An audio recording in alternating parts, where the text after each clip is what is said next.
So Mayor Woodfin, you're the 30th mayor in this city and the youngest since 1893. I think youth is overrated. What does being young mean for this position at this time in the city's history?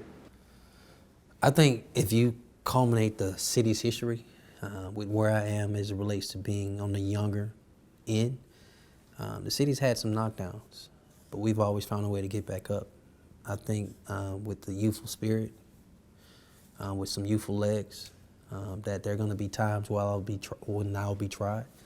But if I get knocked down, I know how to get back up over these next 4 years and continue to push and move the city forward. What is your inauguration message to the city? Hope, buy-in, casting a vision, sharing and reiterating these core values that I want, not just our 4,400 employees to own, but the entire city.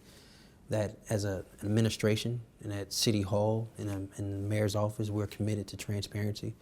We're committed to accountability. We're committed to being effective and efficient in how we provide services, and that services is rooted in customer service. You talked about the 4,400 employees and the cultural shift that needs to take place here. Now that you are in office, what is your first priority? What is the first step you take in trying to make that culture shift? I think it's one, putting all our employees in a room and simply saying thank you. Thank you for being public servants. Whether you are a 30-year employee or a 3-month employee and anybody in between, what you do here at City Hall, you bring value. We have a service to render on behalf of our 211,000 plus residents. And so what you do is important. It doesn't matter if you're the bus driver. It doesn't matter if you are the public works employee, the police officer, or a lawyer in the legal department. We all have a job to do. So I value you, I appreciate you. How can I help? Let me listen to your issues. Very similar to what we did on the campaign with residents, and understanding the core issues that are facing our employees so we can help them be better. And at the exact same time, make sure each department is right-sized, that is not too top-heavy, overstaffed or understaffed, making sure from a budgetary standpoint we're aligning enough resources to each department to make sure we're providing the services we need to. Now, do you say thank you before or after you sit down with the 100 you've asked to reapply for their jobs? So I keep wanting people to just, those are two worlds, right? There are those 4,400 employees and the people that serve at the pleasure of William Bell is two worlds. You can kind of do both within the same time period. What is your strategy for dealing with the appointees that are serving under Bell? Everyone won't keep their job. I think it's important that I take heed to what citizens have been saying. Be good stewards with tax dollars. Be fiscally sound. Make sure City Hall, the mayor's office, is not a hiring agency. Make sure there's no hookup culture. Make sure we're moving beyond nepotism and cronyism. And make sure whatever decision we're making, even in hiring, that is at the root of it, providing a service for the betterment of the city of Birmingham and its citizens. I think in the space of the mayor's office, it's impossible for me to keep 100 people. Some of them have been there since Kincaid's administration. And at the exact same time, bring on my people. At a certain point, something has to give. Will those decisions be popular? No. Will they be hard? Yes. Do they have to be made? We will make it. What is your timetable for those conversations? Soon, ASAP. Some of it will be right away. Some of it will be, some of it will be within the first 100 days. But we will move swiftly in that space. And it's important because there's not a lot of time when it comes to trying to move this city at a different rate, in a different style. Certainly the most high-profile name in that group is probably Police Chief Roper. Correct. Tell me what your plans are for that position, what you can reveal right now. Chief Roper, as the department head of our police department, will get the same due diligence and process as any other department head from the standpoint of how we assess what we're looking for in a leadership position, what we're looking for in each department, what services are provided, how they're provided, and if and when we want to move in a new and different direction. But you know that kind of decision will set the tone for Yes, it will. what you will demonstrate and be about going forward. I support setting tones. I think we spent the whole year and 6 weeks on the campaign trail saying we have to be different, we want to be different, because we need to be different in how we provide service and having a sense of urgency of stop of stop doing things that aren't working anymore, and just overall a reset button how it looks and how we operate. While we're on public safety, obviously one of your priorities has to be addressing the crime rate. Yeah, it's pretty particularly bad. Homicides. It's pretty bad. Give me your 100-day priority strategy for at least creating the perception that things are going to change under the Woodfin administration with regards to crime. So I think I have to give you the 100 days, a little more, not probably at this point, but in the space of how we address crime. Use this wall just for an example of each neighborhood and where crime exists as a map. Then if we know the highest areas, whether they're in the West Precinct or East Precinct, we are going to police in a different way because the current way and style we're policing is not working. And so we're going to add to that, though, empowering people where they live. And so just consider the example of Neighborhood Watch. How does the actual Neighborhood Watch program, how should it look in 2017? Not just at nighttime, kind of how we grew up. We had a mindset of Neighborhood Watch at night. But how should Neighborhood Watch look in the daytime, particularly as it relates to crimes against property? But against crimes against persons, we're going to have to police a different way. In policing a different way, one of the first things you think about is the relationship between the police and the neighborhoods that they patrol. Correct. Getting out of the cars, getting to know their neighbors. Are they excited about that, or is there a sense of trepidation in the department about this type of new strategy? I think it's possibly a mixed bag. Here's what I do believe. I think our beat officers and our police department is excited about a new administration. I think our police officers love their job. I think they need and want to be valued and invested in a different way, in a better, more impactful way. And I think in return, how they engage the public becomes different at this exact same time, in a positive way. Do I have expectations that our officers have to get out of their car and actually engage residents on their beat? Absolutely. That's gonna be the only way we do two things: decrease crime and be able to solve some crimes that happen. Is there a city that is a model for this type of policing that you've already looked at and studied? I've been studying a lot of cities. I don't have necessarily one that I say we're going to do the exact same thing, but different cities are in the space of community policing. I like what Oakland's doing. Oakland's been aggressive in the community policing side, but that's been coupled with the empowering people where they live side too. And so when you hear me say that, I've been saying that for quite some time. When I say empower people, residents have to take ownership where they live in their neighborhood, on their street, on their block.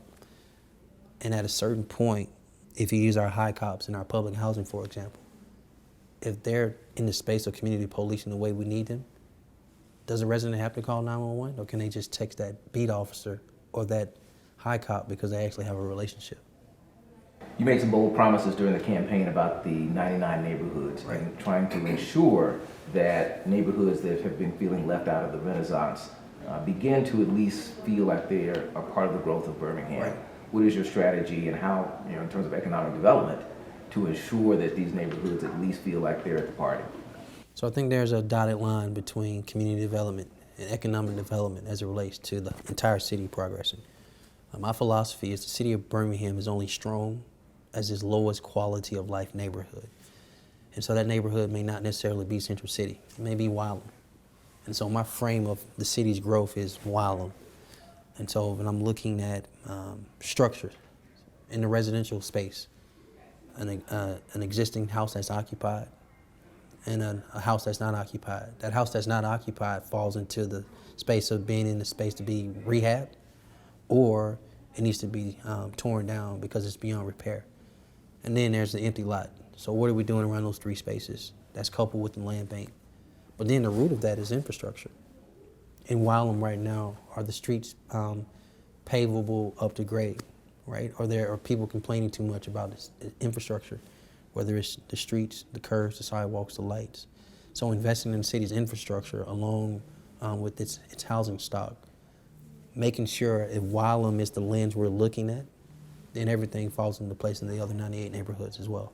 Infrastructure is not sexy and it's expensive. It is, but you have to do it. We've talked about streets. Right. We've talked about parking meters downtown. We've talked about garbage pickup. I mean, these aren't things that are going to make the Chamber of Commerce highlight reel when it comes to Birmingham, but they're No. things that have been neglected for the last few years. And so here's how it works, right? At the root of what we're doing, it's $428 million budget. And you add our capital dollars, you're talking about over $500 million. The root of that is providing basic services. Infrastructure is connected, a direct line to basic services. If the city of Birmingham is not in the business of paving streets, no one else will be. If the city of Birmingham is not into making sure we're ADA compliant with our sidewalks and our curves, no one else will. If we're not in the business of making sure street lights work, then how can you ever connect people feeling safe on their own porch or in their own front yard in the summertime at night? I mean, you can go on and on. This is not negotiable.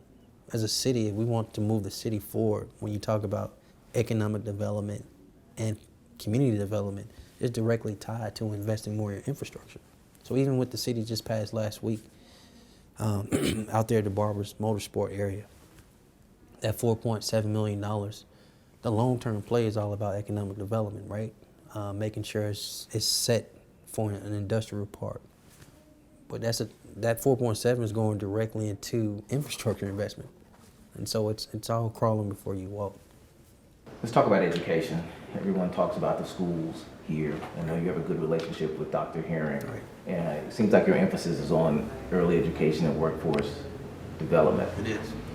Give us a sense of what you're going to be able to do in the first year to try to change the direction of education for our kids. I think marrying Dr. Lisa Herring's vision with the school system, with our overarching pipeline, that wall being birth, and this wall being walking across the stage.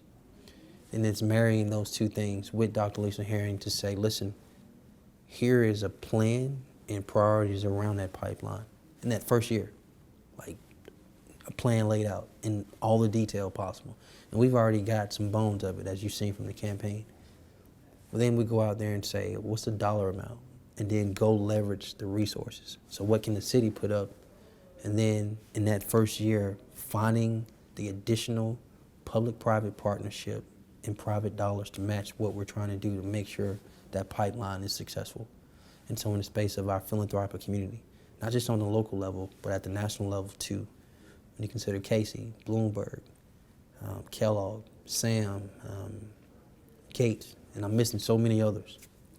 But in that first year, it's all about being in an intentional space to say, if this is what we want to do for our pipeline, and we're pragmatic, we know tax dollars can't afford to pay for it all, then in that first year, we're going to go leverage additional resources. In your first 4 years, there's a huge event coming to the city, which has the potential to be a big positive or a big negative. We're talking about the World Games in 2021. Do you see that? Is everything you're doing sort of building up to that when all of a sudden Birmingham is going to be on that world stage and will be a measurement to how far we've either progressed or not? Well, the answer is yes or no. I think the no part is me seeing past World Games. And when I consider, I had a conversation with some folks who were at the table for the 1996 Olympics. The goal wasn't just to make sure the Olympics were successful. It was, how do we want the city of Atlanta to look post the Olympics? And so my mindset is, how does the city of Birmingham look past the World Games? In that space, I am thinking well beyond World Games. Again, that's going back directly tied to infrastructure, right? But then on the front end, the answer is yes, too. You got to tackle crime.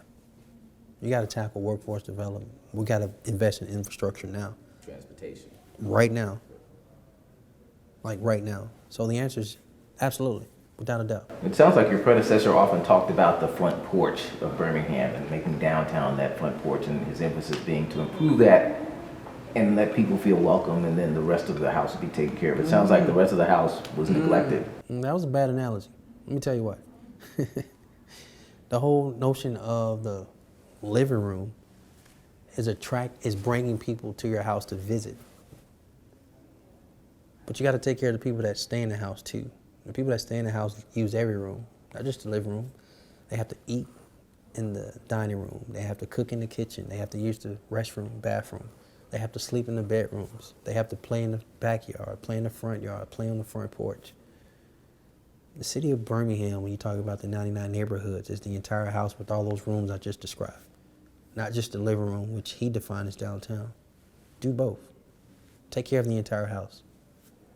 Let's look statewide before I let you go and talk about the Doug Jones campaign. There's been a lot of talk recently about his real need to energize black voters across the state, particularly young black voters. You have offered your endorsement. What is your sense when you're talking to African Americans about their passion for Doug Jones, and how do you predict the turnout will be? I hope that gap can close in the next 3 weeks. It's a tall order, but it can be done. It just takes hard work. It takes a higher commitment level too. Tell you about campaigning. The candidate has to believe before anybody else can believe. I can put all the energy I want to behind a candidate, push that candidate, make other people get on board with that candidate. But when you watch everyday people go about their life, working class people, people who are just moving about, when it comes to voting, they got to believe in that person. It's not enough for me to believe in Doug Jones. Doug Jones as a candidate has to represent something that's bigger than him, that gets people who want to be motivated. I think he can do that in 3 weeks. The question is, will it? You've had some conversations with him. What have you shared with him about strategy, particularly as it relates to black voters, that may be different than what we've seen from his campaign leading up to now? Well, I think they need to add to the messaging, right? And so we've seen messaging framed around, I guess, his experience as a U.S. attorney. I think what we want to know, we as, just everyday people, what's my expectation of a U.S. Senator? So I've been in the campaign space a long time. So whether it's been U.S. Senator Shelby or Sessions or a person in his interim position now, what do I want my senator to do? If you can answer that question, his message gets tailored any way he wants to, and push it. Push it towards, I'm here to fight for people. This is what I'm fighting for on your behalf. These are the issues you shared with me that you want your U.S. Senator to fight for. And here's what I'm going to do about it. It's now 2021. Randall Woodfin is running for re-election. What is your message to voters regarding what you've accomplished over the last 4 years? That the things you asked me to take control of, pay attention to, address and solve around investing more in infrastructure, we've done. Of protecting your property value by getting rid of that dilapidated structure or investing in that overgrown empty lot, increasing your property value. That we've supported your child and your grandchildren by making sure we invest in that education pipeline, and that if your child or grandchildren are a graduate of Birmingham City Schools, they're able to go to an in-state minimum 2-year college free of tuition, and that they have work opportunities because we invested more in workforce training and workforce development. That we've decreased crime, and that we've increased our population because people want to live in our city, not just downtown, but across the entire city. Speaking of getting outside of Birmingham, have you had conversations with mayors in cities around Birmingham? What is your strategy for developing a more statewide persona for yourself and for the city? Yeah, well, my interest is Birmingham. But if there's going to be a conversation statewide, it's going to center around not me. It's going to center around best practices. And so when you consider the other 4 mayors of that make up the 5 largest cities of the state, Tuscaloosa, Huntsville, Mobile, Montgomery, not in that order, but just the 5, which includes Birmingham.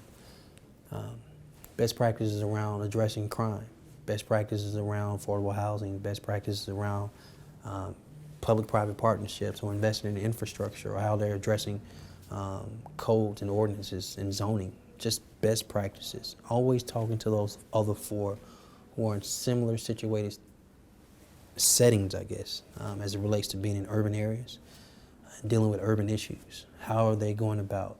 What unique ways are they addressing these issues? How are they on the solutions end? And if I can glean best practices, not just from them, but from progressive cities out in the Southeast, whether it's Chattanooga, Nashville, Atlanta, et cetera, do the same thing. Like regular line of communication, regular summit meetings, conference calls? Summit meetings, text, calls, emails, pick up the phone. hey, this is some issues we got. How are y'all going about this? I don't know if you've watched any of the city council meetings over the last few weeks, but they're already at each other's throats. How are you going to get them to work cooperatively with you when right now it already seems that there's tension even among themselves? Yeah, so one of the things I hope to do and will do is be an example. What I notice about people, people will and can disagree with you. And from a voting standpoint, you should know how people feel where they are. So at a minimum, always communicate with people prior to me wanting them to vote for something. And so open line, my office, text, email, again, in-person meetings, one-on-one, collectively, always communicating with them, actually over-communicating with them to make sure from a rapport relationship building standpoint, we're tight. Not playing them against each other, that's bad business. Getting beyond this notion of counting to 5 only. I'm actually going to talk to 9. If you land at 5 people only voting for you, that doesn't mean you didn't talk to 9 people. So my commitment is to all 9 of them. In terms of small business, we've heard that it's very difficult to do business with the city of Birmingham. Oh, it sucks, man. Yeah. All right, Wes, that's some plain language for you. Yeah, absolutely. When I, in that space of being customer service friendly, being accountable, being efficient, the process of you walking into City Hall because you want to have your business within the city limits of Birmingham, what I can promise you, Roy, we will fundamentally change that process. Because when you consider what our tax base is made of, it's on the backs and strength of small businesses. And that process has to be smoother. It has to be more efficient. It has to be more open. It has to be more transparent. And it definitely has to be more customer service friendly. And if your business already exists, why can't you have the option to renew that business license online? Because that's what other progressive cities are doing. It's technology, but it's also that response. I can show you. So this is definitely one of those examples of I can show you better than I can tell you. It will be different. And it will be different in a positive way.